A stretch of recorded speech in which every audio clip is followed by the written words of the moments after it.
রাজধানীর সোহরাওয়ার্দী উদ্যানে চলছে ইসলামী ছাত্র শিবিরের ৩১তম সদস্য সম্মেলন। অনুষ্ঠানে প্রধান অতিথি হিসেবে উপস্থিত থাকবেন জামায়াতে ইসলামের আমির ডাক্তার শফিকুর রহমান। আর দিনভর নানা আয়োজন থাকবে, যা সম্পর্কে সহকর্মী তাজুল ইসলাম জানাবেন। যিনি কথা বলছেন তিনি মূলত একজন শহীদের পিতা, অর্থাৎ জুলাই অভ্যুত্থানে শহীদ হয়েছেন এবং একজনের পিতা এই মুহূর্তে কথা বলছেন শহীদ ওসমান। তার নাম ঢাকা কলেজে তিনি পড়তেন এবং যেটি বলা হচ্ছে ইসলামী ছাত্র শিবিরের পক্ষ থেকে যে ইসলামী ছাত্র শিবিরের সাথী প্রার্থী ছিলেন তিনি ঢাকা কলেজ কমিটির, এবং তার বাবা এই মুহূর্তে স্মৃতিচারণ করছেন তার সন্তান কিভাবে করে জুলাই অভ্যুত্থানে গিয়েছিলেন এবং সেখানে গিয়ে নির্মমভাবে যে পুলিশের গুলিতে তিনি নিহত হয়েছিলেন সেই কথাই তিনি স্মৃতিচারণ করছেন।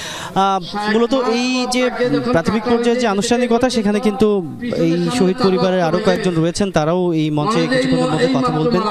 এর পাশাপাশি আসলে উন্মুক্ত সেশনে মূলত রয়েছে আলোচনা পর্ব, যেখানে বিভিন্ন জামায়াতে ইসলাম এবং ইসলামী ছাত্র শিবিরের সিনিয়র নেতারা কিন্তু দিক নির্দেশনামূলক কথা বলবেন। এরই মধ্যে উদ্বোধনী যে আয়োজন, উদ্বোধনী যে ভাষণ, সেটি কিন্তু দিয়েছেন বর্তমান যে কমিটি রয়েছে ইসলামী ছাত্র শিবিরের, সেই কমিটির সভাপতি মঞ্জুরুল ইসলাম। তিনি মূলত বিদায়ী সভাপতি, আজকের পরে তিনি আসলে এই দায়িত্বে আর থাকবেন না বলে জানা যাচ্ছে, কেননা নতুন নেতা নির্বাচিত হচ্ছে আজকেই এবং সেই ঘোষণাটি আসবে মূলত বিকেলে দুপুর ১টার পরে তাদের যে অভ্যন্তরীণ সেশনটি হবে, সেখানে তারা চূড়ান্তভাবে সিদ্ধান্ত নেবেন যে পরবর্তী ১ বছরের জন্য বাংলাদেশ ইসলামী ছাত্র শিবিরে কারা নেতৃত্বে আসছেন।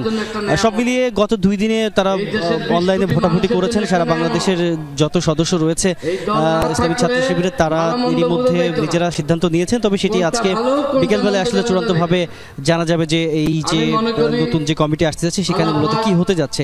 এর পাশাপাশি একটি বিষয় যে এই যে আজকের যে আয়োজন, আজকের যে অনুষ্ঠান, সেটিকে আসলে তারা বেশ তাৎপর্যপূর্ণ বলছেন এই কারণে যে ১১ বছর পর, দীর্ঘ ১১ বছর পর তারা আজকে একটি উন্মুক্ত প্রাঙ্গণে আজকে অনুষ্ঠান করতে পেরেছেন।